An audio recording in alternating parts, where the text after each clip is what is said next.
বাংলাদেশের ঝিনাইদহ ৪ আসনের সরকার দলীয় সংসদ সদস্য আনোয়ারুল আজিম আনার হত্যার চাঞ্চল্যকর তথ্য দিয়েছে পশ্চিমবঙ্গ পুলিশের অপরাধ তদন্ত বিভাগ সিআইডি। এমপি আনারকে হত্যার পর ছিন্নভিন্ন দেহ ৩টি ট্রলি ব্যাগে করে ফ্ল্যাট থেকে নিয়ে যান হত্যাকারীরা। ২২ মে রাতে মামলার তদন্তকারী কলকাতার সিআইডি এ তথ্য নিশ্চিত করেছে। সিআইডি জানিয়েছে, গত ১৩ মে এমপি আনার দুটো অ্যাপক্যাব বদল করে নিউ টাউনের সানজিভা গার্ডেন্স আবাসনে ৫৬ বিইউ ফ্ল্যাটে ঢোকেন। তার সঙ্গে ছিলেন আরও ৩ জন পুরুষ। এরপর দিন ১৪ তারিখ সকাল ১০টা ২ মিনিটে ওই ফ্ল্যাট থেকে দুজন ব্যক্তি দুটো ট্রলি ব্যাগ নিয়ে বের হন। এরপর প্রায় কয়েক ঘন্টা পর দুপুর ২টায় আরেকজন আরও একটি ট্রলি ব্যাগ নিয়ে বের হয়ে যান। ১২ মে থেকে ২২ তারিখ গভীর রাত পর্যন্ত ওই আবাসনের গুরুত্বপূর্ণ সব সিসিটিভি ফুটেজ বিশ্লেষণ করে গোয়েন্দারা নিশ্চিত হন যে ওই সময়ের মধ্যেই বাংলাদেশের এমপিকে হত্যা করা হয় এবং হত্যা করে তার দেহ ছিন্ন ভিন্ন করে ট্রলি ব্যাগে করে বাইরে নিয়ে যাওয়া হয়। কেন্দ্রীয় তদন্তকারী ইন্টেলিজেন্স ব্যুরো বা আইবি সূত্র থেকে সবশেষ তথ্য বলছে, হত্যাকারীদের সন্ধানে ৬টি টিম কাজ শুরু করেছে। খুব শিগগিরই দেহ উদ্ধারের ক্ষেত্রে গুরুত্বপূর্ণ তথ্য প্রকাশ করা হতে পারে। আনার হত্যার রহস্য উন্মোচন করতে পশ্চিমবঙ্গ সিআইডি দায়িত্ব নিয়েছে। এরই মধ্যে বরাহনগর থানার মিসিং ডায়েরিকে এফআইআর হিসেবে ধরে তদন্ত শুরু করেছে রাজ্য পুলিশও। সঙ্গে রয়েছে কলকাতা পুলিশের বিশেষ ট্যাস্ক ফোর্স বা এসটিএফ।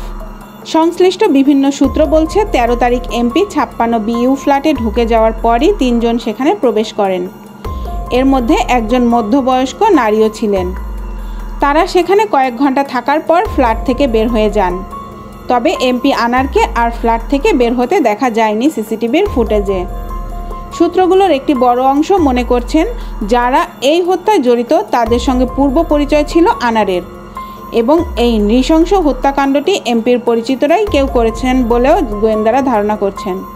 এদিকে ১৭/৩ মণ্ডলপাড়া লেনে যে বাড়িতে বাংলাদেশ থেকে এসে প্রথমে উঠেছিলেন, সেই বাড়ির মালিক স্বর্ণ ব্যবসায়ী গোপাল বিশ্বাসকে জিজ্ঞাসাবাদ করা হচ্ছে বলে গোয়েন্দা সূত্র নিশ্চিত করছে।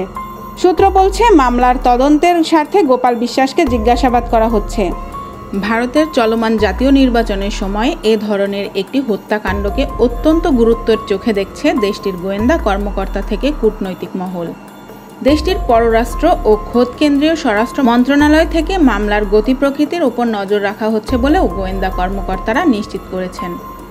গত ১২ মে বাংলাদেশের দর্শনা ও ভারতের গেদে সীমান্ত দিয়ে ভারতে প্রবেশ করেছিলেন ঝিনাইদহ ৪ কালীগঞ্জ আসনের এমপি আনোয়ারুল আজিম আনার। বরাহনগরে পূর্ব পরিচিত গোপাল বিশ্বাসের বাড়িতে এক রাত থেকে ১৩ মে দুপুরে একটি গাড়িতে চড়ে বেরিয়ে যান আনার। এরপর থেকেই তার সঙ্গে যোগাযোগ বিচ্ছিন্ন হয় সবার। ১৮ মে বরাহনগর থানায় মিসিং ডায়েরি করেন গোপাল বিশ্বাস। আর এর ৫ দিন পর ২৩ মে বুধবার জানা গেল নির্মমভাবে খুন করা হয়েছে ৩ বারের নির্বাচিত আওয়ামী লীগের ওই এমপিকে। আনারের জন্ম ৩ জানুয়ারি ১৯৬৮ সালে। পেশায় ব্যবসায়ী আনার আওয়ামী লীগ কালীগঞ্জ উপজেলা শাখার সাধারণ সম্পাদক। দ্বাদশ জাতীয় সংসদ নির্বাচনে তিনি তৃতীয়বারের মতো এমপি নির্বাচিত হন।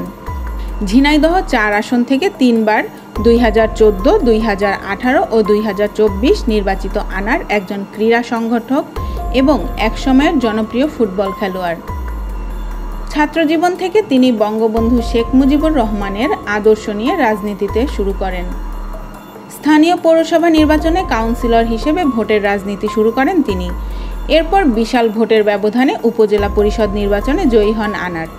সবশেষ জাতীয় নির্বাচনগুলোতেও তিনি জয়ের ব্যবধান দিয়ে জনপ্রিয়তার স্বাক্ষর রাখেন।